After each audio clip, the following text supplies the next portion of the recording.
ربنا تقبل منا إنك أنت السميع العليم وتب علينا يا مولانا إنك أنت التواب الرحيم اللهم إنا نعوذ بك من الجبن والبخل ونعوذ بك من غلبة الدين وقهر الرجال ونعوذ بك من الهم والحزن ونعوذ بك من العجز والكسل ونعوذ بك من زوال نعمتك يا عزيز يا غفار يا رب العالمين اللهم إنا نسألك الأمن يوم الخوف اللهم انا نسألك الامن یوم الخوف ربنا لا تؤاخذنا تعلیمی کیریئر کو اگر جماعت کے کام کو اس پہ مقدم کر دیتا ہے تو لازمی بات ہے وہ جماعت کے ساتھ مخلص تھا۔ اللہ تعالیٰ مجھے اور آپ کو ان کے جو اخلاق تھے، ان کی جو تواضع تھی اور ان کی جو مان کے چلنے کی صفت تھی اور ہر تشکیل پہ پہنچنے کی جو ان کی صفت تھی، اللہ تعالیٰ مجھے اور آپ کو بھی اس سے نوازے۔ اور مولانا عادل شہزاد صاحب کی خدمات جلیلہ کو اپنی بارگاہ میں قبول و منظور فرمائیں۔ عادل شہزاد کی بات ہو رہی ہے تو ان کی موت کو کہ اس دنیا میں وہ چلے گئے ہیں، لیکن اللہ اور اس کے نبی کا جو حکام اور حضور صلی اللہ علیہ وسلم کی جو سیرت اور حضور صلی اللہ علیہ وسلم کے جو طریقہ کار تھے، وہ جو کچھ کر کے گئے ہیں، وہ روز روشن کی طرح انشاءاللہ اسی طرح چمکتا اور دمکتا رہے گا۔ اور عادل شہزاد ایک نہیں بلکہ ان کا پورا گھرانہ جو ایک مذہبی گھرانہ ہے اور صحیح معنوں میں مذہبی گھرانہ ہے۔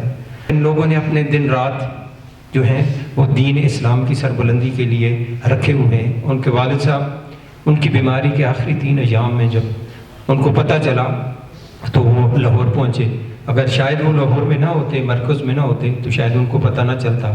وہ 1 سال انہوں نے لگایا ہے اور ہمارے چھوٹے بھائی عادل نے دھامے درمے سخنے قدمے جتنا بھی ان سے ہو سکتا تھا دین کی سربلندی کے لیے انہوں نے وہ کام کیا۔ ایسے کام سے منسوب تھے کہ حضور علیہ الصلوۃ والسلام کی ختم نبوت کے لیے دن رات انہوں نے ایک کیا ہوا تھا۔ اپنی زندگی میں 1 گھنٹہ بھی حضور علیہ الصلوۃ والسلام کی ختم نبوت کے لیے کام کیا تو میں یہ ضمانت دیتا ہوں کہ وہ جنتی ہے۔ اور ان کو جو بیماری تھی اس وجہ سے بھی حدیث میں آتا ہے کہ وہ شہید ہوئے اور عزت و ناموس کے لیے دن رات کام کرتے ہوئے وہ اس دنیا سے چلے گئے۔ آج مولانا عادل شہزاد صاحب جو ہم سے جدا ہوئے، عرصے میں ایسا انہوں نے وقت گزارا کہ آج بھی طلباء ان کو یاد کر کے رو رہے تھے۔ عرصے میں ایسا انتظامی انہوں نے اپنے ذمے ایسا کام لیا، اس لیے وہ مدرسہ بھی ان کے لیے ایک صدقہ جاریہ ہے۔ مجھے چھٹی چاہیے، آج میں نے فلاں جگہ سے پانی کی ذمہ داری ہماری لگی ہے، چندہ جمع کرنا ہے۔ میرے پاس ان کے میسج موجود ہیں۔ مدرسے کا دروازہ آپ کے لیے ہر وقت کھلا ہے، آپ آنا چاہیے، آپ کا اپنا مدرسہ ہے۔ تو اللہ تعالیٰ جتنی بھی ان کی دینی خدمات ہیں اللہ تعالیٰ اس کو قبول فرمائے۔ جس کی وجہ سے اللہ پاک نے ہمیں عادل شہزاد جیسا بچہ عطا فرمایا۔ جس میرے بھائی کے بھی اس وقت تک 4 ماہ نہ لگے ہوں تو وہ ضرور اللہ کے راستے میں نکل کے 4 ماہ ضرور لگائے۔ اللہ کے راستے میں جب انسان نکلتا ہے تو اللہ پاک کے احکامات کو مان لیتا ہے، اس کی فرمانبرداری میں آ جاتا ہے، حضور نبی کریم صلی اللہ علیہ وسلم کی تابعداری میں آ جاتا ہے، تو اللہ پاک ایسے شخص کو دنیا میں بھی عزت عطا فرماتے ہیں اور آخرت میں بھی عزت عطا فرماتے ہیں۔ ہم تو بڑے کمزور لوگ تھے، جب تک ہمارے اللہ کے راستے میں نہیں نکلے تو ہماری یہ بات نہیں تھی۔ اللہ کے راستے میں نکلتے اللہ نے ہمیں یہ عزت عطا فرمائی، ہمیں حوصلہ دیا اور ایسے موقع پہ حوصلہ دیا جب ہمارا دل ٹوٹ رہا تھا۔ 6 سال قبل میرا ایک بیٹا اور فوت ہوا، وہ بھی ایسی جوانی کی حالت میں، شادی سے کوئی 5-6 دن قبل، ٹھیک ہے، اللہ کے پاس چلا گیا، اللہ نے اس کو بلا لیا۔ ایسے وقت میں میری اپنے بیٹے سے ملاقات ہوئی جب کہ اللہ کے پاس جانے کے لیے اس کے پاس 2 دن تھے اور میری واپسی کا بھی وہی ٹائم تھا۔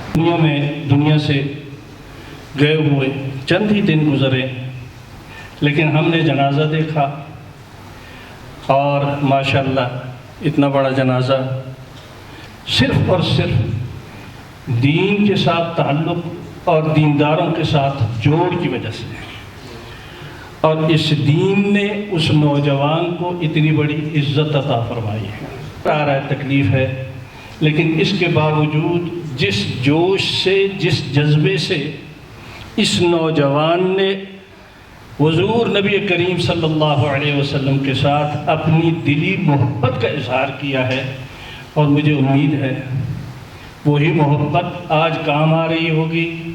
اب اللہ کریم نے اس نوجوان کو اپنے دین کے لیے قبول کیا۔ جب وہ میٹرک کا انہوں نے امتحان دیا ہائی اسکول نمبر 3 سے، تو بہت اچھے نمبروں سے انہوں نے وہ اس کو سائنس میں انہوں نے پاس کیا۔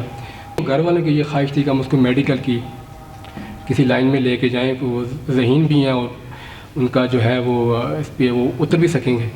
تو وہ میرے پاس آئے، کیونکہ میں بھائیوں میں بڑا بھی تھا، تاکہ تھوڑا سختی بھی کر لیا کرتا تھا، کبھی کوئی بات ایسی دیکھی کچھ اس طرح، طبیعت میں بھی تھوڑی سختی تھی۔ ساتھ ساتھ حالانکہ وہ میٹرک کی اور 15-16 سال کی ایج ہوتی ہے بندے کی، رات کو کسی وقت اگر آنکھ کھل جائے تو ہم دیکھتے تھے وہ اکثر وہ تہجد کی نماز میں ہوتے تھے۔ انسان کے کھیلنے کودنے میں یا دنیا کی رغبت میں ہوتے ہیں، تو وہ اپنی اللہ کے ساتھ اس وقت بھی وہ اتنے قریب تھے۔ میں نے بڑا سوچا، تو میں نے کہا ایسا کام ہم سے نہ ہو کہ ہم ان کو دین سے دور کریں۔ گھر میں فیصلے کرنے کا ان کا میں بڑا مشکور ہوں۔ میں خود چاہ کے پھر 3 دن جا کے میں رہا، اور ہمارے پیارے بھائی مفتی عبدالقادر صاحب انہوں نے ہمیشہ اس کی سرپرستی کی، بھائیوں سے بڑھ کے خیال کیا۔ پھر جب میں نے 3 دن وہاں جا کے میں نے سارے حالات دیکھے، وہاں کے جو ماحول دیکھا، تو ایک کسی بھی اچھے ادارے کے سے وہ کم نہیں تھا۔ لاؤ، سیدھے راستے پہ چلو، اس پہ استقامت اختیار کیے رکھو۔